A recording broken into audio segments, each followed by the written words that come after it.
Blood doesn't wash off Manhattan concrete, it stains. Everyone in the city knows the rules.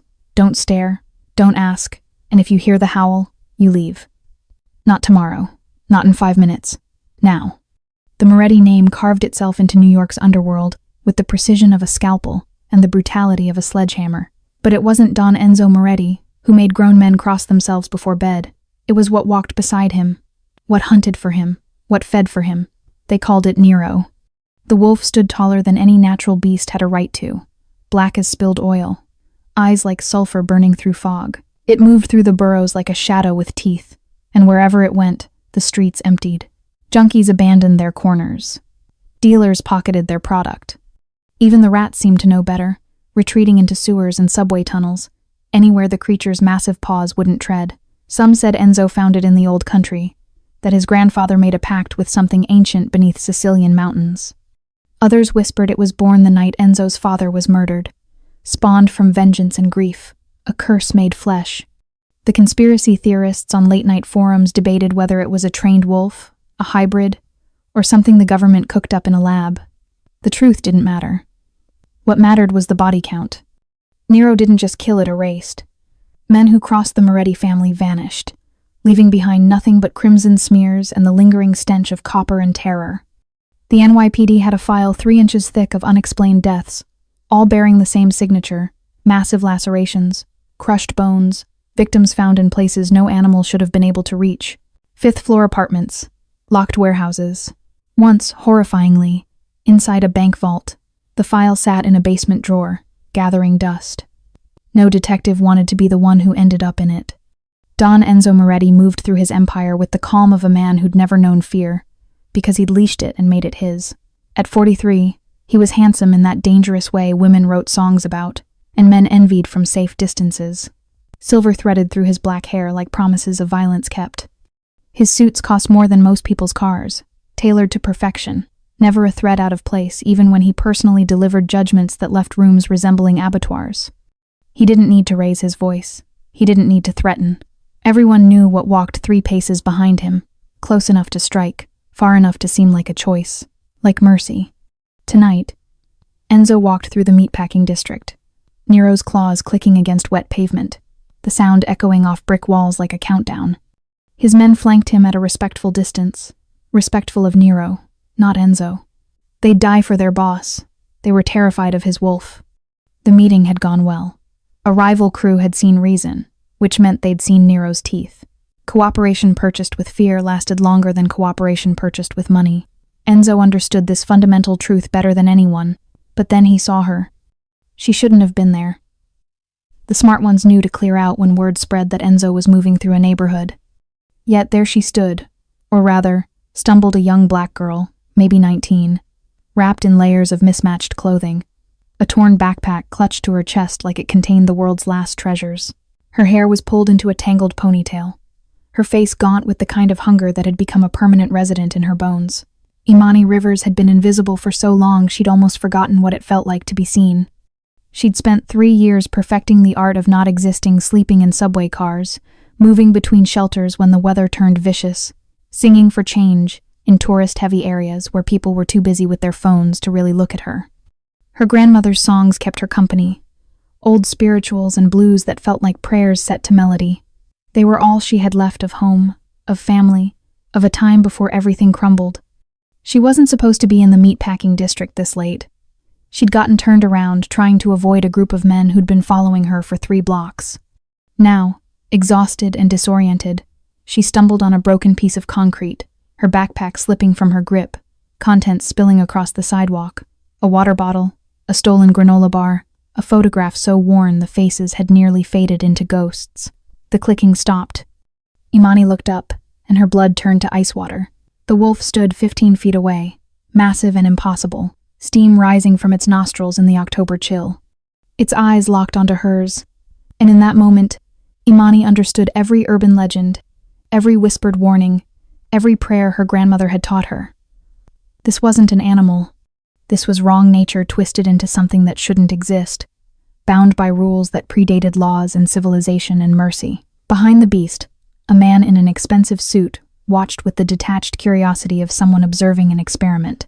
His expression held no malice, no compassion, nothing human at all, just cold calculation. Nero took a step forward, then another. Its lips peeled back, revealing teeth designed by nightmares. Imani couldn't run. Her legs had turned to stone.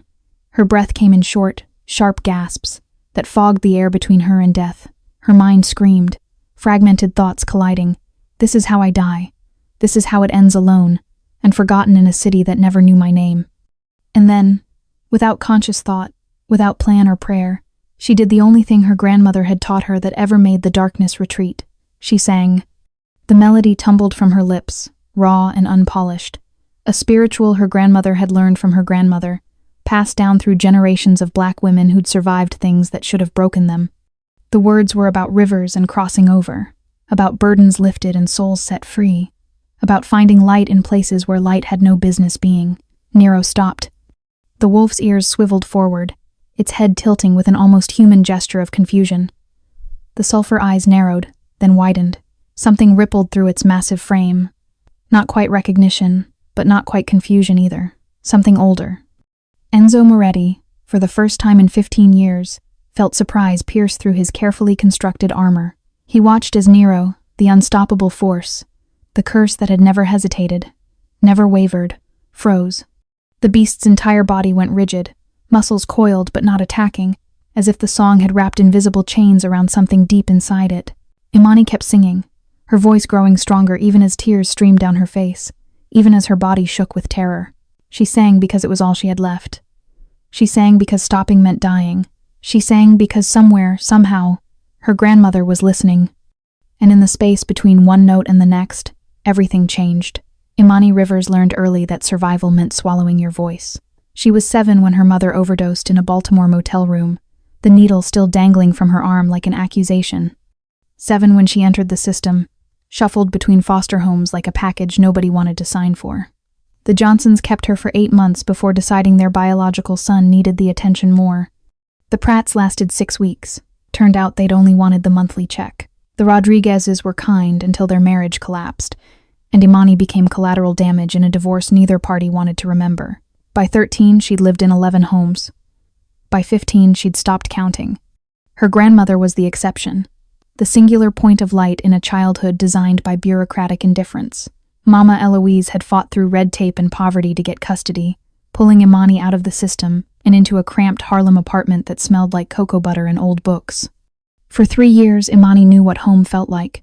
Mama Eloise sang while cooking, her voice rich and deep, carrying melodies that had survived plantations and Jim Crow, and every attempt to break the spirits of black women who refused to be broken.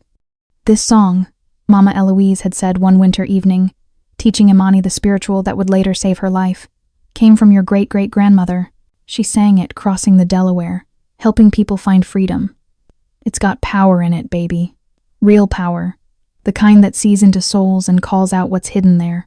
Imani had been 16, skeptical in the way teenagers are, but she'd learned it anyway. The melody wound through her like water finding its course, settling into her bones until it felt less like music and more like breathing. Then Mama Eloise's heart gave out, sudden and cruel, leaving Imani alone in a world that had already taught her not to expect mercy. She aged out of the system at 18 with $200, a garbage bag of clothes, and her grandmother's song locked away where nobody could touch it. She'd tried shelters first, but the violence and theft drove her out. Tried staying with a boyfriend, but his hands wandered in ways that made her skin crawl. Tried everything except the one thing that might have saved her singing in public. Really singing, the way Mama Eloise had taught her. She couldn't. The song was sacred, private, the last piece of her grandmother she had left. To perform it for drunk tourists and disinterested commuters felt like desecration. So she kept it buried, singing pop songs and covers instead, enough to collect spare change but never enough to escape. 3 years on the streets had carved away everything soft.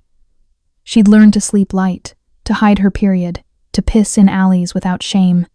She'd learned which subway cars were safest, which cops would leave you alone, which predators to avoid, and which were inevitable. She'd been robbed 4 times, assaulted twice, and had watched 2 friends die from overdoses that looked exactly like her mother's. But she'd survived. And survival, Mama Eloise had always said, was its own form of grace. Tonight, With death 15 feet away, wearing fur and sulfur eyes, Imani had broken her own rule. Terror had reached past her defenses and pulled out the one thing she'd sworn to protect. And impossibly, it had worked. Nero sat now at her feet, massive head tilted, eyes no longer predatory but almost confused.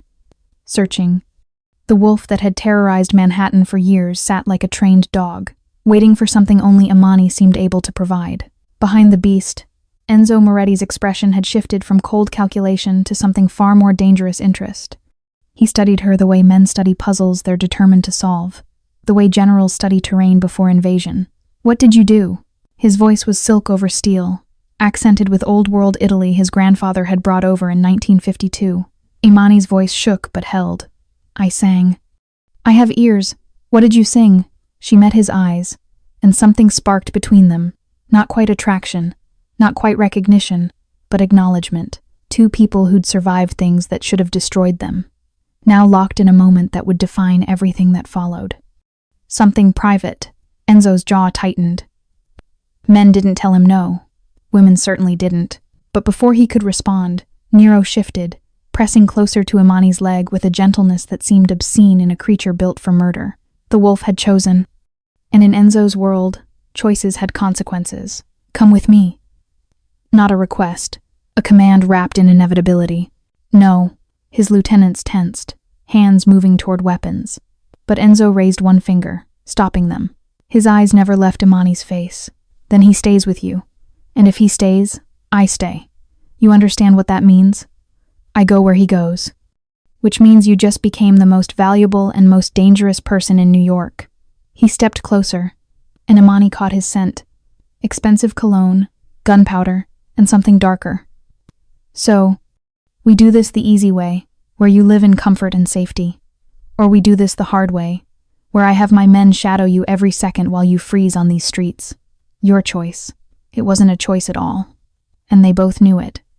Imani looked down at Nero, at the impossible creature who'd responded to her grandmother's song like a lost child finding its way home. She thought about the cold, about hunger, about the men who'd been following her earlier, about survival taking whatever form it needed to. "I keep my backpack," she said quietly. "And you don't touch me." Something flickered in Enzo's eyes, respect, maybe, or the predatory satisfaction of a hunter who enjoyed the chase. "Deal." The city watched as Imani Rivers climbed into a black Mercedes behind a crime boss and a legendary wolf, disappearing into a world where the rules she'd learned on the streets meant nothing, and the only currency that mattered was power she didn't know she possessed. The penthouse occupied the entire top floor of a building Enzo owned in Tribeca, purchased through shell companies, and laundered money that would take federal investigators decades to trace. Floor-to-ceiling windows offered views of Manhattan that made Imani's breath catch the city, spread out like a circuit board, lights twinkling in the darkness, beautiful and indifferent and utterly alien to the girl who'd been sleeping in subway cars 3 hours ago. Inside, everything screamed wealth in that quiet, confident way only the truly rich understood. Minimalist furniture that probably cost more than most cars. Abstract art that looked like violence frozen in oil and canvas. Marble floors so polished Imani could see her reflection hollow-eyed, thin, utterly out of place. Enzo's men had followed them up, positioning themselves at strategic points throughout the space.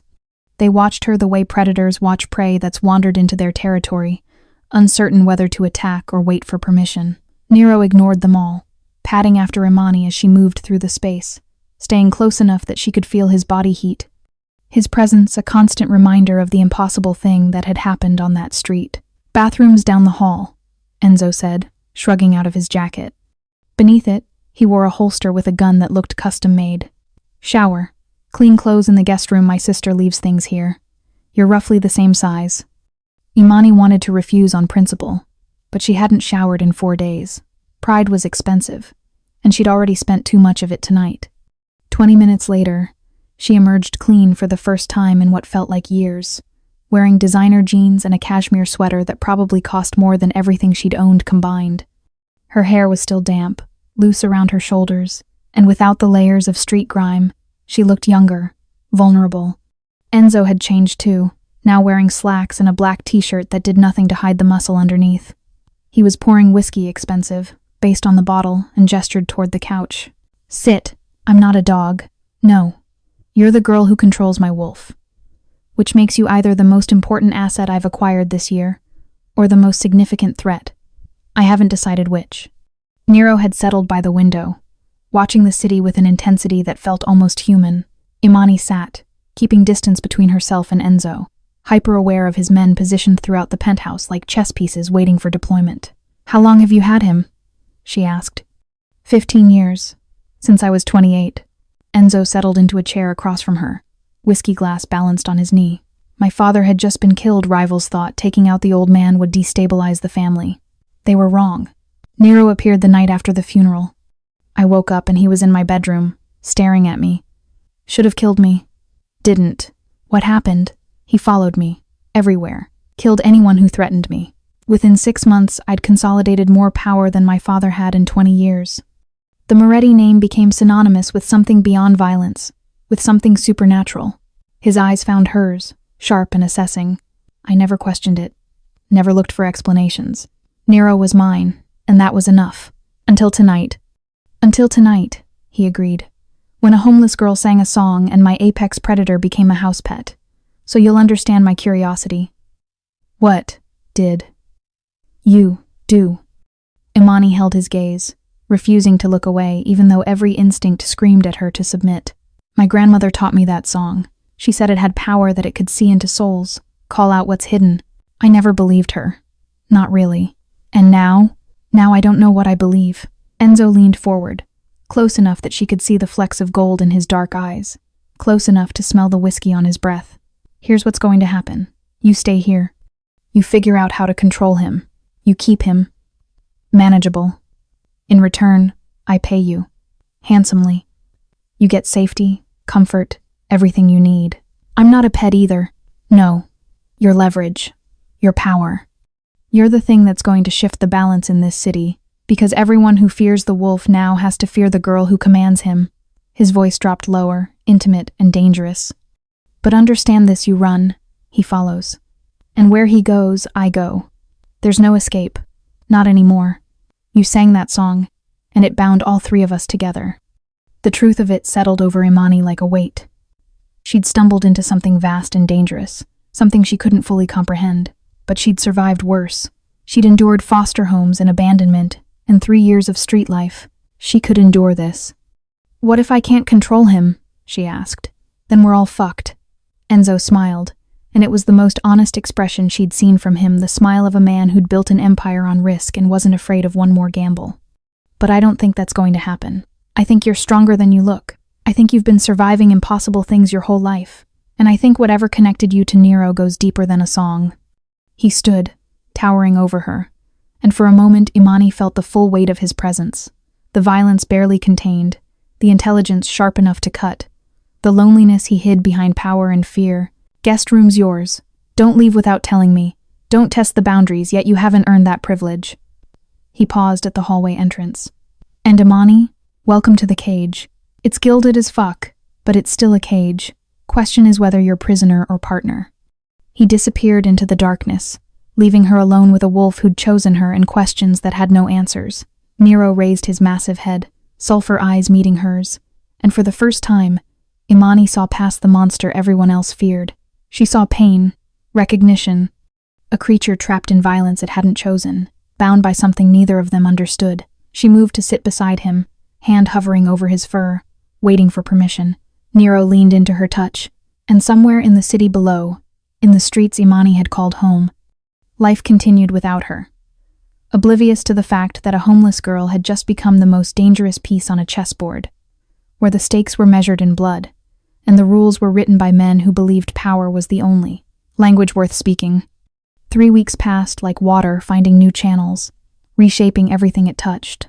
Imani adapted to penthouse life the way she'd adapted to everything else, by watching, learning, and keeping her survival instincts sharp beneath a surface that looked calm. She learned the rhythm of Enzo's world, the meetings conducted in low voices behind closed doors, the phone calls in Italian that carried threats wrapped in courtesy, the constant flow of men seeking audience with the boss who controlled territory from Harlem to Red Hook. She learned the faces too. Marco, the enforcer whose knuckles were always scabbed. Dante, the accountant who laundered money through restaurants and construction companies. Sal, whose smile never reached his eyes. and who watched Imani like she was a problem waiting to solve itself violently. And Luca Vitale, Enzo's right hand, his most trusted lieutenant. Luca was beautiful in that dangerous Mediterranean way. Sharp cheekbones, dark eyes that promised sin and delivered it. A mouth made for lies. He'd been with Enzo for 12 years, risen through the ranks through loyalty and calculated brutality. When Enzo spoke, Luca executed. No questions, no hesitation. Everyone trusted Luca, except Nero. The change in the wolf had been gradual at first, a softening around the edges, less pacing, longer periods of calm. The city noticed. Attacks dropped to 0. The nightly howl that had kept neighborhoods awake became rare, then stopped entirely. People started whispering that the Moretti curse was breaking, that maybe the wolf was dying. They were wrong. Nero was healing. Imani sang to him every night, her grandmother's spiritual unwinding something tight and damaged inside the creature. She'd learned his tells, the way his ears flattened when something triggered him, how he pressed against her when nightmares surfaced even during waking hours. She'd started thinking of him less as a weapon and more as a survivor wearing fur instead of skin. But with Luca, everything changed. The first incident happened during a meeting in Enzo's study. Imani had been reading in the corner. She'd learned to make herself invisible when business was conducted when Luca entered. Nero had been dozing at her feet. The moment Luca crossed the threshold, the wolf's eyes snapped open, sulfur bright, and a growl rumbled through his chest like distant thunder. Jesus. Luca had laughed, but the sound was nervous. What's his problem? Enzo had looked up from his papers, frowning. Nero? Down, but the wolf hadn't backed down. He'd stood, positioning himself between Imani and Luca. Hackles raised, every muscle coiled for violence. It had taken Imani's song to calm him. The second incident was worse. Luca had been leaving the penthouse after a late-night strategy session when Nero lunged. Not playful, not warning. Full attack mode, teeth bared, snarling with a fury Imani hadn't heard since that first night in the meatpacking district. He'd nearly taken Luca's throat before Enzo and Marco pulled him back. What the fuck? Luca had pressed himself against the wall, blood draining from his face. Enzo, control your goddamn animal. But Enzo had been staring at Nero with a new expression, doubt. The first crack in 15 years of certainty. Now, alone in the guest room that had become hers, Imani couldn't sleep. Nero lay beside the bed, whimpering in his sleep, paws twitching like he was running from something. She'd seen him like this before, caught in nightmares that seemed too specific, too human. She slipped from the bed, kneeling beside him, singing softly. The wolf's eyes opened, and Imani gasped. She'd seen fear before in her own reflection, in the faces of people she'd met on the streets. But this was different. This was trauma. This was memory. What happened to you? She whispered. Nero pressed his massive head against her chest, and something clicked in Imani's mind, a fragment of her own nightmare from the previous night. She'd dreamed of a warehouse, of men's voices, of laughter that sounded familiar. She'd dismissed it as her mind processing her new environment. But what if it wasn't her dream at all? What if it was his? The next afternoon, Luca returned for another meeting. Imani watched him move through the penthouse with easy familiarity, joking with Enzo, discussing territory disputes in Brooklyn. He was charming, competent, utterly at ease, and when he laughed at something Marco said, Imani's blood turned cold. She knew that laugh, from the dream, from Nero's nightmare. She looked at the wolf, found him staring at Luca with an intensity that transcended animal instinct. This was recognition. This was rage born from something specific and unforgivable.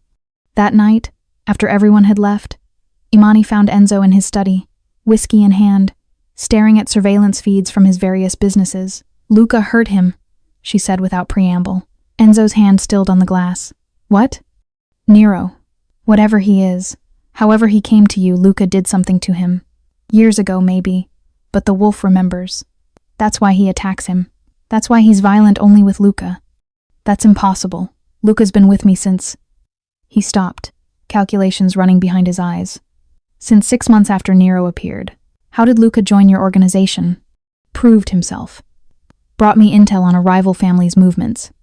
Helped me take down the Calabrese crew. Enzo set down his glass, standing. You're saying my most trusted lieutenant is dirty? I'm saying your wolf is trying to tell you something, and you're not listening. Silence stretched between them, heavy with implications neither wanted to voice. Then Enzo moved to a safe built into the wall behind a Rothko painting. Extracting files Imani guessed weren't digital for a reason. If you're right, he said quietly, opening a folder, then my entire empire has been compromised for over a decade. Every strategy session, every move I've made, Luca's been there. If he's playing me, the casualties won't be counted in bodies. It'll be the collapse of everything I've built. He looked at her then. Really looked. And Imani saw past the crime boss to the man underneath, someone who'd learned early that trust was currency you couldn't afford to spend. Why would you tell me this? He asked.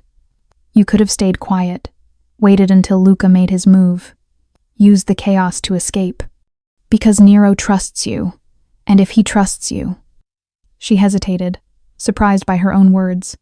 Maybe I should too. Something shifted in Enzo's expression. Vulnerability quickly masked, but they're long enough for Imani to witness. He moved closer, stopping just short of touching her, and the air between them charged with electricity neither had acknowledged until now. You're not what I expected, he said softly. Neither are you.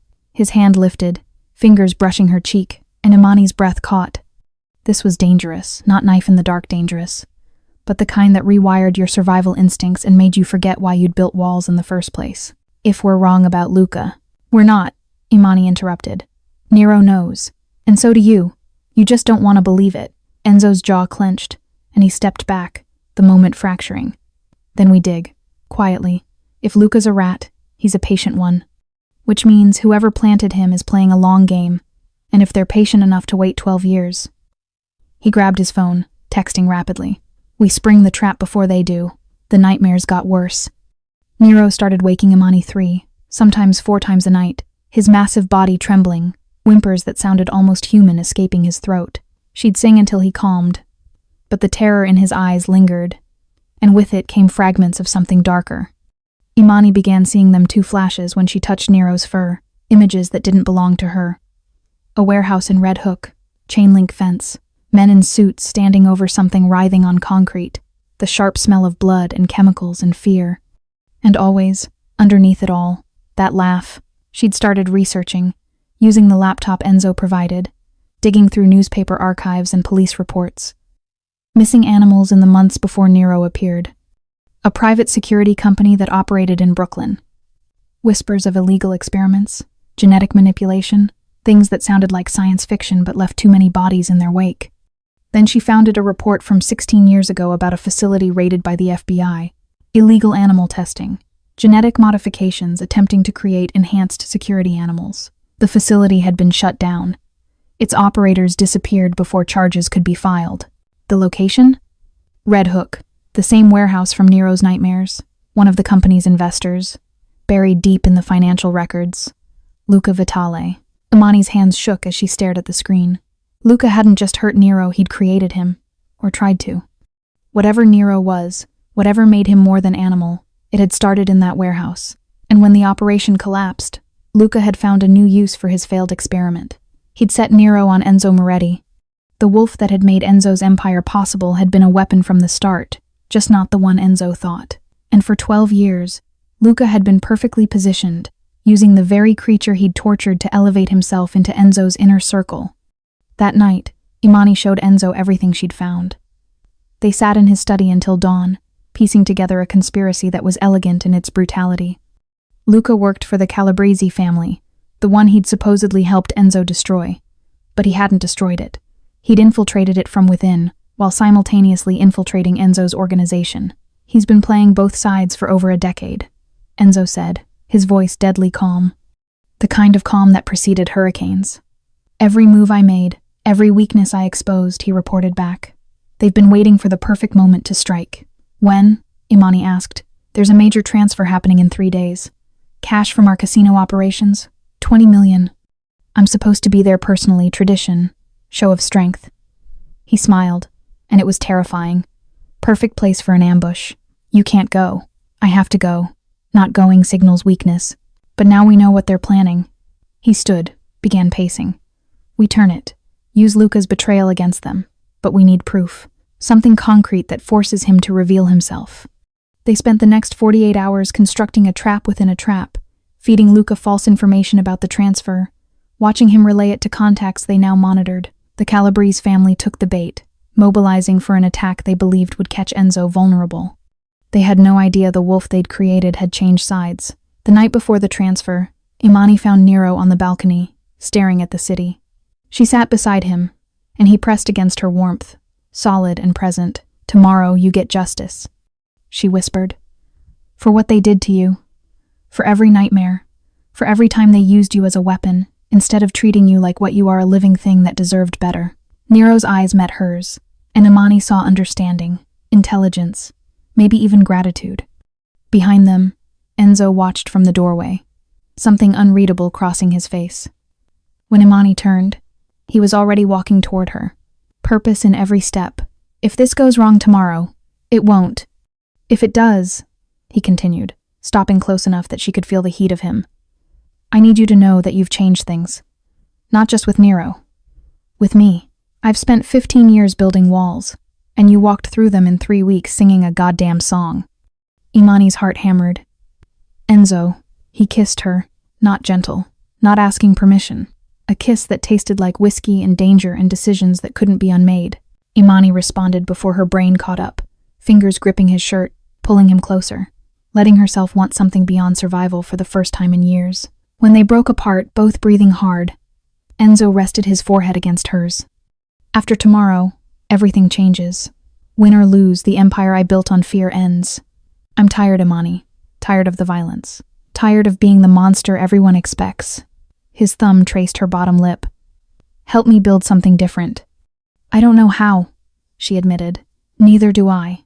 But I think we can figure it out together." The warehouse in Red Hook squatted near the water like a monument to forgotten industry, all rust and broken windows and shadows that seemed to hold grudges. It was perfect for an ambush, multiple entry points, limited sight lines, enough chaos that violence could unfold quickly and disappear just as fast. Enzo's men arrived first, establishing positions around the perimeter. To any observer, it looked like standard security for a major cash transfer. $20 million demanded precautions. But hidden among the usual enforcers were Marco's most trusted soldiers, armed not just with guns but with knowledge. They knew what was coming. They knew who'd betrayed them. Luca arrived 30 minutes before the transfer, playing his role perfectly. He joked with Marco, checked weapon loads, positioned himself near Enzo the way he'd done 1,000 times before, the loyal lieutenant, the trusted right hand. Imani watched from Enzo's SUV. Nero pressed against her in the back seat. The wolf's entire body was coiled tension, muscles trembling beneath her fingers. He knew Luca was close, knew what was coming. "Easy," she whispered, singing softly. "Not yet. Soon, but not yet." Through the window, she saw Enzo exit his car, cutting an impressive figure in his tailored suit. He moved with the casual confidence of a man who owned the ground he walked on, who'd survived 15 years at the top of New York's underworld, and expected to survive 15 more. He was bait. The transfer vehicle arrived, an armored truck driven by men Enzo had personally vetted. The money was real. The threat was real. Everything had to be authentic until the moment it wasn't. Luca's phone buzzed. He checked it, expression neutral, but Imani saw his shoulders tense. The signal. Whatever crew the Calabrese family had assembled was in position. "Now we wait." Enzo had told her earlier. "They'll want me exposed, vulnerable. They'll strike when the money's visible, and my focus is divided. Luca will create the opening." He'd been right. The truck's doors opened, revealing steel cases that held enough cash to fund a small country. Enzo's men moved to unload them, and that's when the lights went out. Not all of them, that would be too obvious, but enough to create confusion, shadows where there shouldn't be shadows. Imani heard shouting, saw muzzle flashes light up the warehouse interior like lightning. The ambush had begun.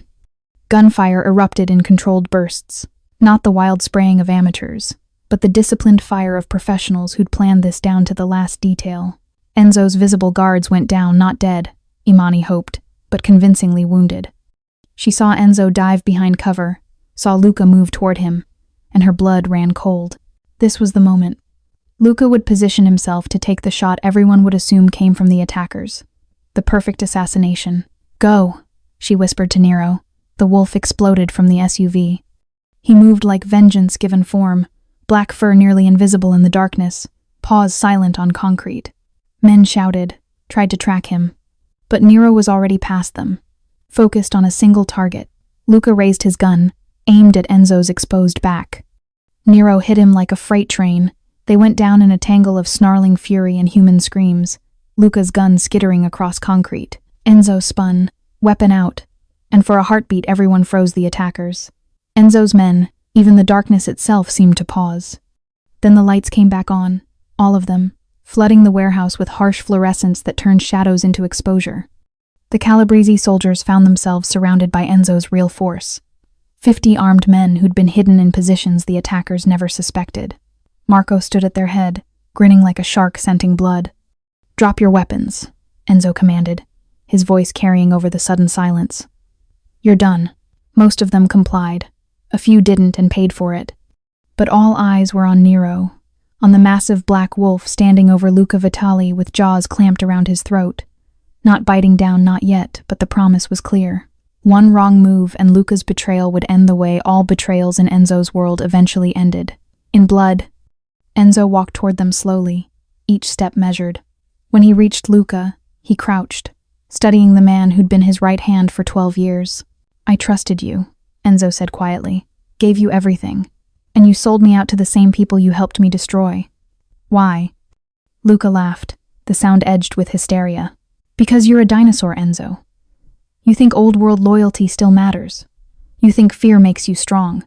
But it doesn't, it makes you predictable. The Calabreses promised me what you never could. A partnership. Real power, not scraps from your table. And the wolf? My insurance policy. I created him, grew him from nothing in that Red Hook facility. When the feds shut us down, I salvaged the only successful specimen. I knew you'd take him in, knew he'd make you untouchable." Luca's smile turned vicious. "I just had to wait until the right moment to use that against you." Enzo nodded slowly, then looked at Imani, who'd approached with Marco. "You hear that? He created Nero. Thinks that makes the wolf his. But it doesn't," Imani said, meeting Luca's eyes. "Because whatever you made him, whatever you did to him, he's not yours anymore. He never was. You don't own trauma. You don't own survival."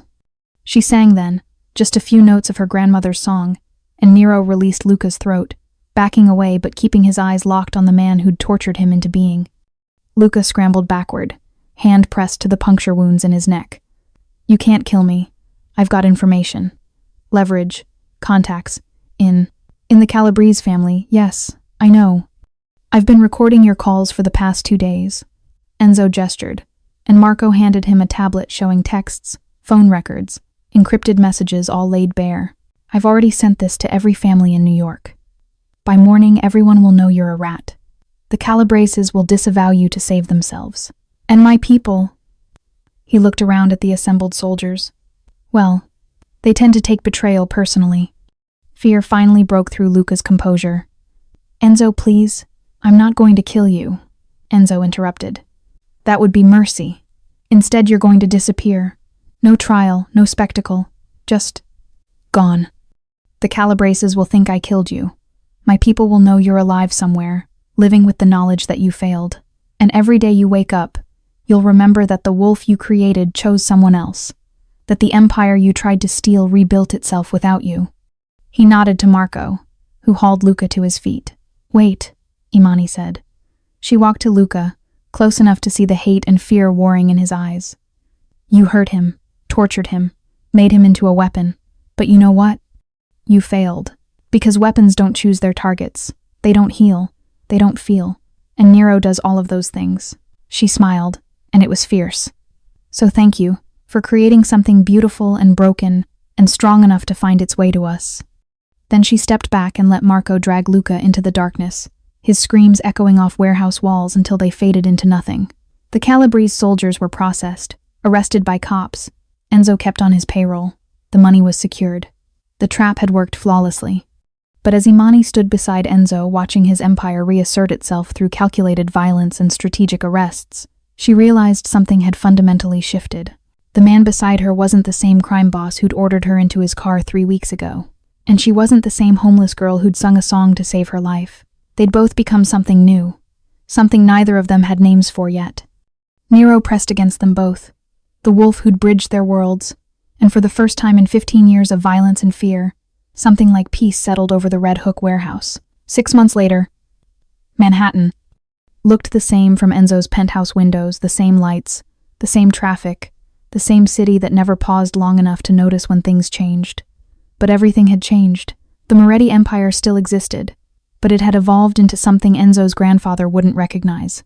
The violence hadn't disappeared, couldn't, not in their world, but it had become precise, calculated, reserved for those who genuinely threatened rather than deployed as intimidation. Territory disputes were settled through negotiation more than bloodshed. Protection rackets had transformed into legitimate security services. Word spread that Don Moretti had gone soft. Word was wrong. Enzo had simply realized that fear was expensive to maintain, and its returns diminished every year. Real power came from loyalty earned rather than terror enforced. It was a lesson Imani had taught him without words, just by existing, by showing him that strength could look like a 19-year-old girl singing spirituals to a creature everyone else feared.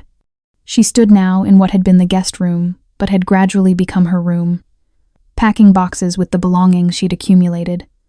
Clothes that actually fit, books, a laptop, photographs of her and Nero taken by Marco, who'd become an unexpectedly good photographer. She was moving them upstairs to Enzo's bedroom. Their bedroom. It had happened slowly, inevitably, like water wearing down stone. Stolen kisses became deliberate ones. Deliberate kisses became nights wrapped in each other, learning the geography of want and need and something deeper than either. Imani had resisted at first, suspicious that she was just another thing Enzo wanted to control, but he'd proven her wrong in 1,000 small ways, asking her opinion on business decisions, letting her reshape how the organization operated, giving her actual power rather than the illusion of it. And when he'd told his inner circle that Imani Rivers was off limits, that she wasn't property or leverage or a phase, but family Marco had actually cheered. Nero had claimed the penthouse's largest couch as his personal territory, sprawling across it in a way that should have looked ridiculous but somehow fit. He still accompanied Enzo to important meetings, still projected danger when necessary, but the legendary terror had softened into something more complex, something almost domestic. Enzo entered the room, watching Imani pack with an expression she'd learned meant he was thinking too much. "What?" she asked. "I've been doing this wrong. Packing? Because, yeah, you fold shirts like a toddler." He smiled but shook his head. "Us. This. I brought you here because you could control Nero. Kept you here because you were useful. But that's not why I want you here anymore." Imani's hands stilled on the box. They'd danced around this conversation for weeks, both aware it was coming but neither quite ready to define what they'd become to each other. Enzo crossed to her, taking her hands. His were scarred from years of violence. Hers were rougher than they should be at 19 from years of survival. They fit together anyway. "I want you here because you make me want to be better. Not perfect, I'll never be that. But better. Someone who builds instead of just defends. Someone who can love something more than power." He pulled out a small box from his pocket, and Imani's breath caught. "Someone who deserves you." Inside was a ring not ostentatious, not the kind of thing crime bosses gave their mistresses. Simple, elegant, a single diamond that caught light and held it. "I know it's fast. I know we're young and this is insane and I have enemies who'd use you against me. I know all the reasons this is a terrible idea."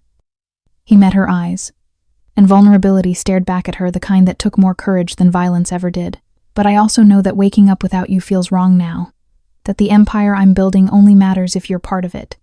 That I love you, Imani Rivers, and I want to spend whatever life I have left making sure you never have to survive alone again." Tears blurred Imani's vision. She thought about the girl she'd been 6 months ago, homeless, hungry, convinced the world had nothing left to offer her except more ways to endure. She thought about her grandmother, about the song that had saved her life and somehow led her here, to this man, this impossible future. "Yes," she whispered, then louder.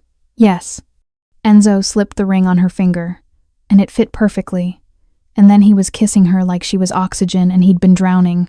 Imani kissed back, pouring every bit of emotion she couldn't articulate into the contact, gratitude and love and fear and hope all tangled together. Nero barked once, sharp and approving, and they broke apart laughing. "He approves," Enzo said. "Good. I was worried." Liar. They spent the rest of the evening planning not a wedding. Not yet, but something else. Something Imani had been dreaming about since she'd started understanding Nero's trauma. A sanctuary. "We have the money," she said, spreading out blueprints Marco had helped her draft. "This property in upstate New York, 200 acres. We could build something that actually helps animals instead of using them. Rehabilitation for abused creatures. Research into trauma recovery. A place where things that have been weaponized can learn to just exist. Enzo studied the plans, something shifting in his expression. The Nero Foundation. Exactly. My enemies will call it weakness. Proof that I've gone soft.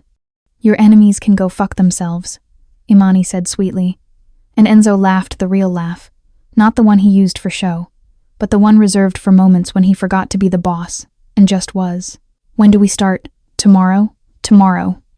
18 months after Imani sang a song on a Manhattan street, the Nero Foundation opened its doors. The facility sprawled across 200 acres of reclaimed New York wilderness. State-of-the-art buildings designed by architects who understood that healing required both security and freedom. Veterinarians, animal behaviorists, trauma specialists, Imani had assembled a team that treated their work as mission rather than job. The sanctuary housed 43 animals in its first month. Abused dogs, experimental subjects recovered from black market labs, a lion that had been kept in a Bronx apartment, creatures that had been broken by human cruelty and needed space to remember what it felt like to be something other than afraid.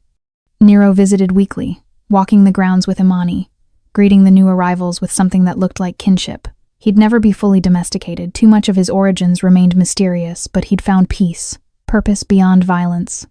The media coverage was extensive. Don Enzo Moretti, crime boss turned philanthropist, using blood money to heal instead of harm. The narrative wrote itself. Though Imani suspected Enzo enjoyed the confusion it caused more than the positive press, he'd always appreciated a good twist. The opening ceremony drew an unexpected crowd, politicians looking for redemption through association, socialites seeking purpose, and scattered throughout, men from Enzo's organization who'd learned that loyalty could look like protecting something gentle instead of something fearsome. Marco had brought his daughter, and watching her fearlessly pet a rehabilitated wolf-dog hybrid made Imani's chest tight with something she'd rarely let herself feel: hope. Enzo found her near sunset, standing at the property's edge where forest met field. Nero dozed nearby, looking more dog than weapon in the golden light. Your grandmother would be proud, Enzo said quietly. Imani nodded, unable to speak past the emotion clogging her throat. She thought about Mama Eloise, constantly wondered if somehow, impossibly, her grandmother had known that song would lead here, to this life, to this man, to a future built on the ruins of what could have destroyed them both. I keep waiting for it to fall apart, she admitted. For something to go wrong. For you to realize you made a mistake choosing me. Never. Enzo wrapped his arms around her from behind, solid and warm. You know what I realized? That curse everyone talked about Nero. The violence, the fear, it was never about the wolf. It was about me. About choosing power over everything else, thinking that's what strength looked like. He turned her to face him. You broke that curse. Not by changing Nero, by changing me. In the distance, Imani heard singing one of the volunteers working with a traumatized horse, using music therapy the way Imani had used it with Nero. The melody drifted across the grounds, and for a moment, Imani swore she heard her grandmother's voice layered underneath, approving, encouraging. What do we do now? She asked. Build something worth protecting. Raise the monsters everyone else gave up on. Maybe start a family of our own someday. Enzo smiled. Live. Actually live. Not just survive. Imani kissed him as the sun set over the sanctuary they'd built from broken pieces and impossible choices. Behind them, Nero raised his head, watching his humans with sulfur eyes that had seen violence and terror, and finally, found something worth being gentle for. The city hadn't forgotten the black wolf that once terrorized its streets. But now when people told the story, it had a different ending, one where the monster found redemption through a song, and a homeless girl taught a crime boss that power wasn't about how much you could destroy, it was about what you chose to protect. And as Manhattan's lights flickered to life in the distance, casting their glow across the empire, Enzo and Imani were reshaping one decision at a time. The curse that had haunted them both finally, truly broke. Not with violence, with love,